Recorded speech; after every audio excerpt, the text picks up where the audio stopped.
We are back once again, only on Last Call. Last Call the Alcohol, only on the Last Call YouTube channel. And joining me here on the line, on location, this young lady is once again going to be back in action. She'll be fighting. It's going to be Bellator 290. It'll be her versus Diana Avsagarova. It's going to be a huge fight. It's Bellator on CBS. And well, she's hoping she can turn her luck back up as she'll be it's been a tough little road, but she's still plugging away. I give you the talented, the beautiful, the badass striker herself. I give you this Miss Alejandra Lara. So Alejandra, start off with it's you. It's Diana Avzagarova. It's going to be it'll be on the YouTube card. There's chances I heard the fight will be on CBS for highlights here. How big is that? I mean, knowing that that your fight possibly could be seen worldwide on a major network, not Showtime, not Spike, CBS, which everybody has. Doesn't matter, where you are in the world. Everybody has like this major channel. Yes, it's a big opportunity, and I'm very excited to be in this card. I think it's amazing, and yeah, I don't used to think in the people around, but yeah, it's a big factor. Start off with your opponent. It's Miss Diana Avsagarova. We don't know much about her. I mean, she we've seen her. We've seen her in times. Pretty good. Right now, it's for her. This is a big step up. She's 3-0 Bellator, but it's been against Tara Graf, Gabrielle Gelfin, Kira Batara. From what you've seen, and I'm guessing your team have watched some tape and try to figure out, what she is. What does she bring to the table? Like, what kind of fighter is she compared to, let's say, the couple people you faced in the last three or four fights? Well, I think she is a very talented fighter, and as a Russian, they are very complete fighters. Like I know she have like a wrestling background, but she use her striking very good in the last fights. But of course, I am preparing myself for anyone, and yeah, this is a pretty good match, I think. How much do you feel that you have the advantage in that you faced much better competition than her? I mean, with no disrespect to Kira Batara, Tara Graf, Gabrielle Guffin, it's a huge step from yourself who you faced. You look at it, Deanna Bennett, Yara Yuan, Juliana Velasquez, Ilima Lei Mcfarline. I mean, you have faced, basically everybody there is in this fight. How much do you look at and go, okay, I've faced better people than she has. I know what happens when the thing when they say the crap hits the fire. I feel like right now I'm not in the position to say, oh, I'm the best in the. I need to demonstrate that, and it's what I need to do right now because I feel grateful that Bellator is giving me another opportunity because I know in all of my last fights I actually had uh, everything to to win those fights, but I feel that I had a most of all, maybe mental and emotional situations that were stressing me, and I was working a lot in having uh, emotional stability and improve my environment. So I feel that I know what I have to do for this fight, and it's like the big test, you know. I need to focus and to have like clearest strategy, and yeah, it's all what I have in mind. It's to do the right things for this fight.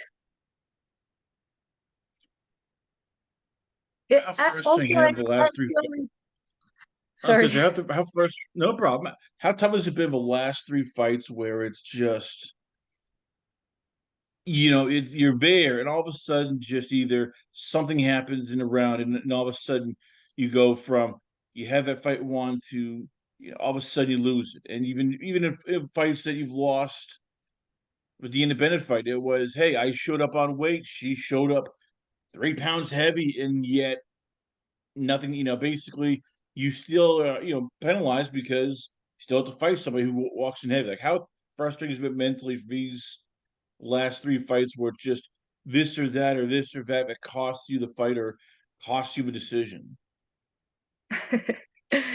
Yeah, I know it's hard. I don't think in the excuses. Maybe that one with the weight, yeah, some of that can be heavy, literal. But um, I I feel strong in that sense, like mentally, because I feel it's not the end of the world.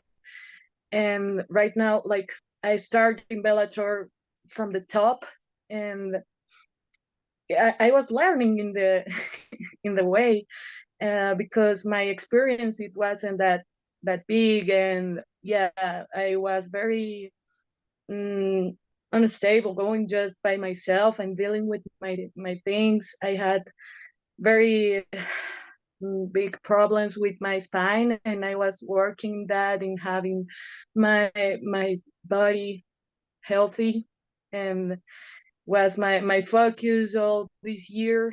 And uh, yeah, that's the only thing it's important for me now. I know I am a good fighter, and I have a lot more to show. So right now I can start again. And yeah, it's what I'm feeling. Okay, I have this opportunity, and let's show the world what this Azul have. We talk a lot about, and you mentioned it about mental state when you fight, and the most dreaded thing, everything there is in sports is called the yips. And that what it is like all of a sudden you start second guessing yourself. You start, unable to do certain things. You get caught up in either the fear, not of lose, not of the opponent, not of what's going on, but more of just, can I execute this? Can I win this fight? What's going on? What happens if I lose? In fighting, I've seen it a lot. It's very easy to get the yips. So for you, how do you stay mentally strong sometimes, especially during this last 3 fights where, as you said, is you're trying to learn, you're trying to get ahead, things happen here sometimes out of your control, things are going on in camp we don't know about, and all the while you're trying to go in there thinking, I have the best damn fighter is in the world, I can beat this person. Yes, in those first two fights that I lost, I felt like, okay, in the first one I lost because my body don't feel well, something like that. And in the second one was like, hey, control yourself. Like I always go very wild, and it's when they take advantage of the situation.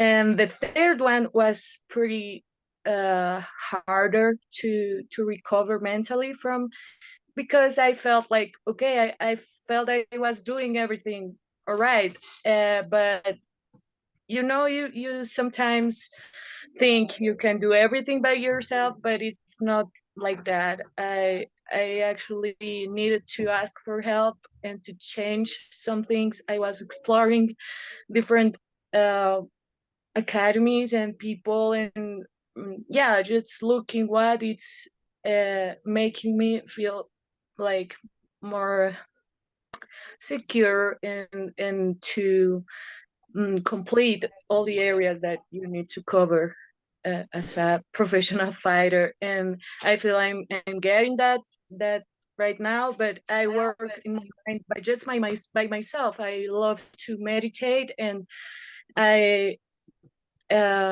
use some techniques that I found in the way. And yeah, let's see. So for this fight, you were talking off air that you're going to San Diego and train there. Why San Diego? And more importantly, who are you gonna be working with and training with this for this fight coming up? Okay, well, this camp was a mix, because I was even in Brazil. I was working with the Pitbull Brothers. Uh, I was there like for a month. I was training hard. Then I get an injury and I came back to Colombia. But here I was training too. I have very good partners and coaches here. And also with my coach Francisco Grasso in Guadalajara, where I well I trust a lot in Pancho as a coach, but you know the environment there, it's not that easy. So I am looking for a place where I can find everything. And Ilima, it's Ilima Lei Mcfarline. We spent some time this year at the beginning, maybe January there, and she and her team was inviting me there, and I was like, okay, it can be. So they are facilitating things for me there, and I think it's a very good option. Let's try. But I know that all what I need, I have it already, and I just need to work with that and to be focused and to work more in my strategy in my mind to be ready for what I'm gonna face now.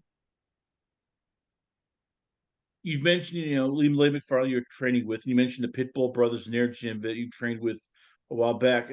Does it help having other fighters to help you out in terms of they understand what's going on? I mean, they when you've had days where you probably just are stressing because, as you said, hey, I'm feeling the pinch. I have a 3 fight losing streak.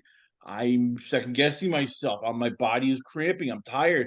I don't know what the hell is going on. And does it help having people like the Pitbull, like Patricio, Patricky, and Alima who can look and go, we get it. We understand. We are in your shoes. We know exactly what you're talking about.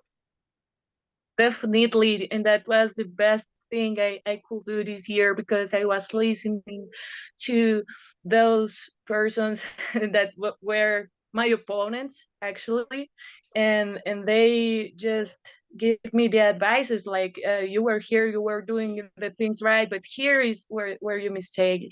You did this and some things that I never think about, and now I realize like, oh, okay.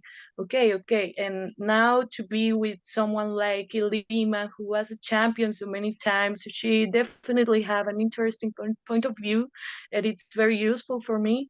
And yeah, I'm very happy to have the opportunity to train and to work with some great fighters, and actually even my opponents, because we had like, okay, we fought, but we have a good relationship now and we want to help each other, and that's pretty great. You got to go home for holidays to Colombia, and I know for you that family's a big thing here. How much of that has this helped you for this fight? Just getting away, not because sometimes a lot of fighters they stay in the gym, they train in the gym, and there's almost no mental break. You're just focusing on fighting, fighting, fighting. For you, how nice was it getting away, going home for the holidays, being with family, and just getting sort of the recharge of, okay, this is what I'm fighting for. These are the people who have my back. These are the people who love me. These are the people that have are supporting me no matter what. Yeah, not just my family, that obviously they are a very big point of energy, but the people here where I train here with some coaches and partners that are very good, and we all want to work for this, for having a Colombia and doing the things well there, and that also helped me a lot. I was not like, oh, let's spend holidays, let's eat together. No, I was in my diet, I was training every day, but then I went to home and my mom was cooking for me, and that feels so good because I used to be alone, yeah, just by myself doing cooking and doing everything, and it's having a support, and it's like resting and charging to start and get that turbo for this fight. Last couple questions before I let you go. Who helps with the other stuff? Because as you said, you've moved to the United States to train. You've gone all over the places, and basically it's have passport, will travel, but you miss a lot. And I don't think people understand that. Like for you, as you said, sometimes you're cooking alone, you're at home alone, you're training and getting ready for a fight sometimes away from family, away from creature comforts, away from everything like who helps mentally in terms of when you're away from home, just making sure, hey, we're here for you. Hey, if you need to vent, we're here for you. Hey, if you need to just unwind, have a drink, and just not worry about the fight and just relax, we're here for you. Like, do you have friends around that basically understand your schedule and still yet can be sort of basically like that happy zone for you where you need to sometimes just mentally you go to be in between fights?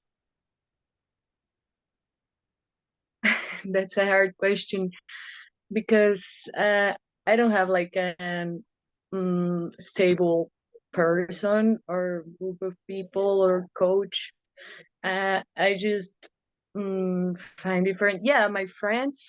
I have some friends in Guadalajara, some friends in Colombia, some friends in the US, but uh, I'm looking for that support that I hadn't. I didn't have that. Last question. With a lot of things going on in MMA, we've seen a lot of fighters start diversifying in terms of they're getting into acting, they're getting into modeling, they're getting into projects outside because MMA doesn't pay the bills. Is that something you're looking at now? I mean, because you've become a fixture in MMA. You are also a dancer. You are an attractive woman. You speak, at least several languages here. Is there thoughts of you going, all right, you know what? I want to try acting. I want to try maybe stunt work or modeling.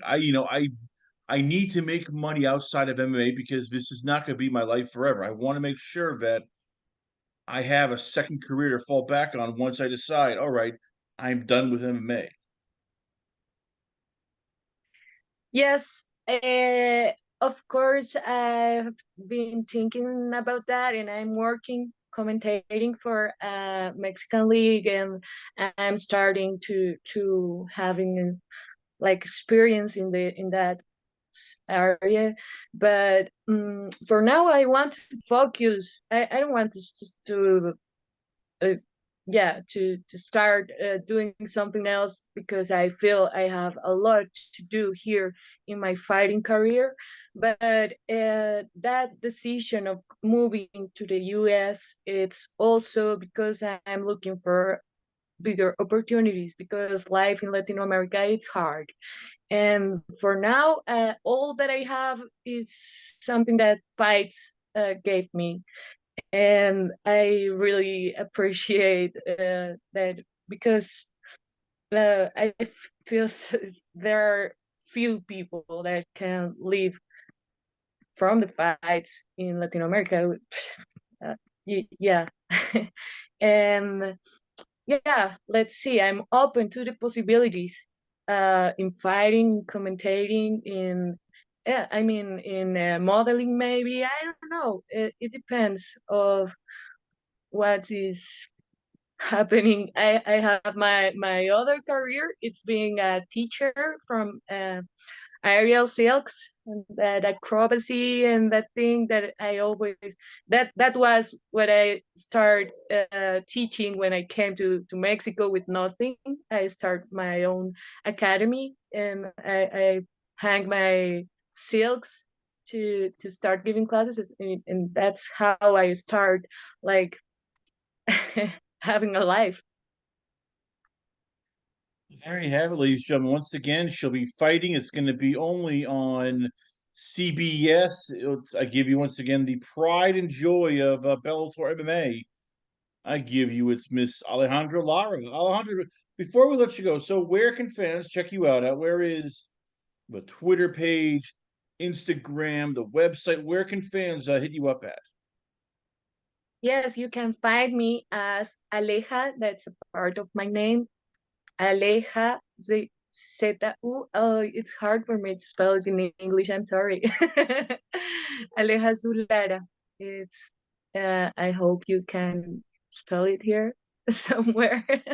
But I yeah, forgot to ask almost. thank you all for the support. This fight is gonna be amazing. I feel so secure right now that I maybe lose some of that in the way, but now I'm remembering who I am and why I am here, and it's what I'm going to show in this fight. Alejandra Lara, ladies and gentlemen, once again, the Azul is going to be fighting only on Bellator 290, February 4th on CBS against Diana Avsagarova. You can check your local listings and times for details. We come back. A lot more going on here. Only on it is Last Call. Last Call at the Alcohol. Only on it's the Last Call YouTube channel.